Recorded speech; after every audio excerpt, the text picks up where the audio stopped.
Easily the most fun part of all of Halo Infinite is the grapple shot without question, so I decided to ask, how quickly can I ruin that? I pondered this question for some time, then I suddenly had the most magnificent idea. Let's try to beat the game without walking. For this run, there's literally only one rule, and it's simply I can't walk. I may use equipment, vehicles, and fast travel as I please to help me get around. Besides, there'll be many moments where I have to be on my feet anyways. Any use of the left stick is strictly forbidden unless I'm in a vehicle, so I won't be able to walk, slide, mantle, or even change the direction I'm falling in midair. I'm going to do this playthrough on easy mainly because I don't hate myself and I just want to see if this can be done. Also, there won't be any skulls on for this run. Before we get into this video, be sure to leave a like, subscribe if you want to see more content like this. Alright, let's get right into it. Right off the bat, I did not like how long it took to recharge the grapple, so I knew the first thing I was going to do when I got to the open world section of the game was looking for Spartan cores. And not even 5 minutes into the run, I had my first big issue on my hand. This elevator here where the two brutes come out of doesn't allow you to use equipment when you're inside it. I jumped off the edge of the map to reset the last checkpoint to try again to a different angle, and I was successful after 2 attempts. While it is possible to get inside the elevator and push the button to go up, it is literally impossible to get out of it. And unfortunately, explosives don't give you a boost forward or any sort of momentum. At this point, the run was already dead, but I didn't want to stop there. Instead of the question being, can you beat Halo Infinite without walking? The question became, how much of Halo Infinite can you beat without walking? As disheartening as it was that I technically failed the challenge, I walked out of the elevator and decided to keep a list of how many times I might have to walk in the campaign. The rest of the mission was pretty easy up until this point where the ship starts blowing up. There's this hallway with the door that's halfway open, which I'm sure is here to show you how to slide, but keep in mind I can't do that. I tried grappling the other side to see if I would just clip through the door, but that didn't work, so I had one last idea, and that could be my saving grace. With all the forward momentum you get from the grapple, I tried to see if I could send Chief flying forward through the doorway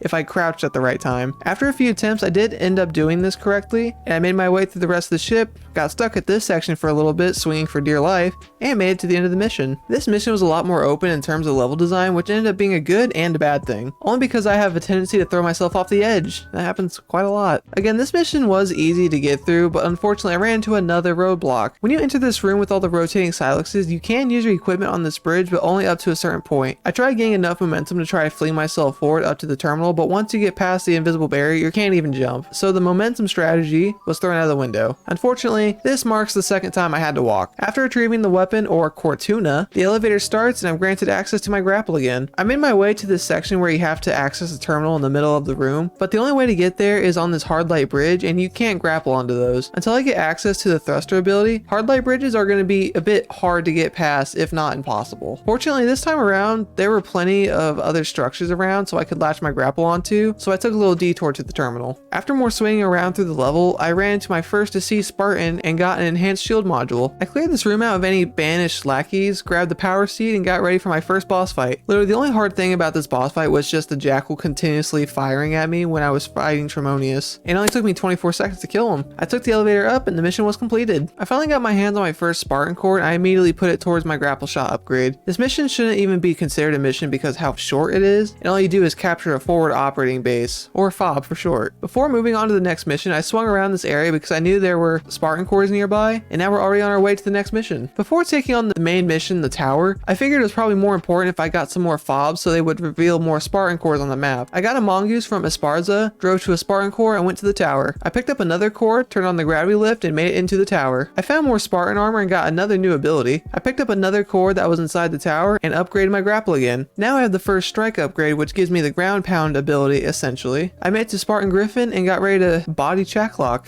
Literally. Also, I didn't realize this the first time I played through the campaign, but if you play with the controller, you can actually feel Spartan Griffin's heartbeat fade, which is cool technology-wise, but kind of sad story-wise. I got in this flipped Warhog, made my way to the closest FOB, and took over it for my own personal benefit. I went and picked up whatever Spartan cores I could that was nearby and took control of 3 more FOBs. After nearly an hour of Spartan core hunting and FOB stealing, I finally made it to the excavation site. I picked up this rushdown gravity hammer I found to help deal with Bassus when it comes time to do so. Destroying the cooling pylons was a bit of a hassle only because of the overabundance of enemies. I eventually did make it to Bassus and just slammed him to death with my gravity hammer. I blew up the giant mining laser and made it into the tunnels. Inside the conservatory, I found the next dead Spartan and got my hands on the drop wall ability. I fully upgraded my grapple shot, so now that all there's left to do is to get the thruster and upgrade that fully. I made it to this terminal and met Despondent Pyre, then watched as she got dragged off screen, then killed for her refusal to cooperate. I swung my way through the hallways to get past the enemies, and I made it to the terminal on the bottom floor and had my first encounter encounter with the skimmers. Cortuna found a way out and I found my final dead Spartan and got my hands on the thruster ability. I swung to the elevator room and took out this pair of brute chieftains and met the Harbinger. I started this mission off by stealing a ghost from a grunt, picked up this Spartan core, and had my first fight with hunters. So far in this run, these hunters felt more like a boss fight than anything else I've encountered up until this point. I got in the tower and met Adjutant Resolution, upgraded my thruster to tier 4, and accidentally flung myself off the edge of this bridge. And good thing I did get the thruster ability in the last mission, because if it wasn't for that, then this hard light bridge would have forced me to walk again. The fight with Resolution was pretty easy and actually felt like a boss fight for once. Also, I never realized in this cutscene, but Chief is being like incredibly bossy, and rightfully so. It's just funny to me. Disconnect. Now. Immediate extraction. My location. Now. Open up. Now. Now. Now. Also, the weapon is absolutely adorable here. It kind of seems like it. Oh, wait. You're being sarcastic. He's fun. I like him. In this mission, I tried to waste no time because I don't like being stranded on this part of the ring. So I got all the Spartan cores on this island and took down the anti-aircrafts. With how big these things are, it's amazing how Esparza's Pelican even works after this point. He got shot by them twice. After I did take out the cannons, it was time to face the brute brothers, Hyperius and Tavares. I decided to take out Hyperius first because it would be easier that way. I jacked his chopper from him and melted him with it. Tavares was next, and I did the most damage with the chopper and finished him off with a grand slam. Esparza wasn't holding up too well, so Chief and Weapon comforted him. I will not fail you. And after their bro moment, it was time to get off this forsaken island. After I made my way to the first spire, it wasn't too hard to take down, and I had an interesting death here.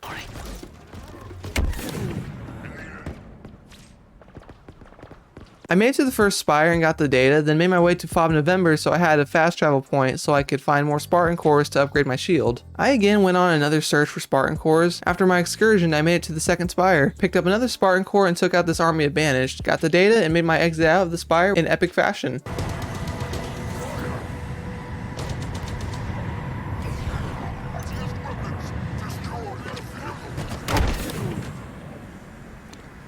I flew to the third spire, took on some more hunters, which gave me more trouble this time around. I eventually did kill them and the rest of the banished here, collected this data, and left the spire. I took over another fob and flew to the final spire. I collected another Spartan core, killed the banished here, and collected the last of the data. I fast traveled to the command spire and was on my way to the next mission. For the majority of this mission, I just swung past any enemies I could and took out any that I needed to. I fell down this giant hole,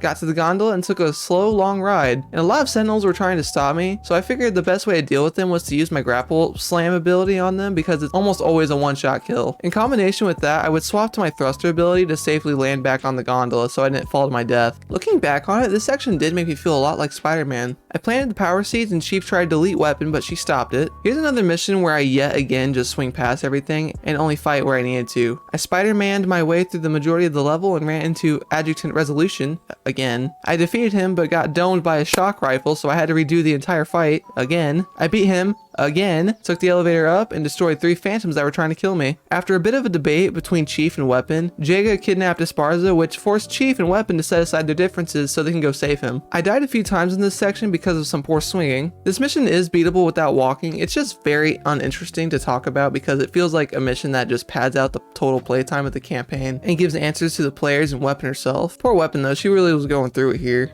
I shouldn't be here.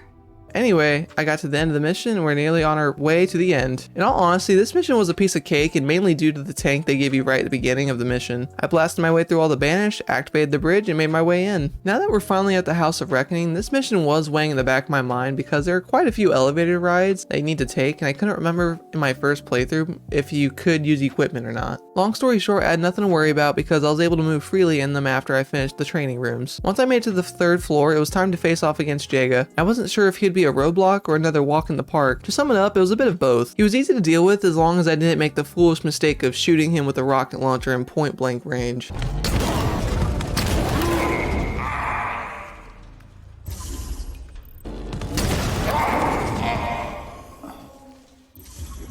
Once he was dealt with, it was time to face off against Eshram. My first time watching this cutscene, I couldn't help but laugh just because of the face Eshram makes when he yells.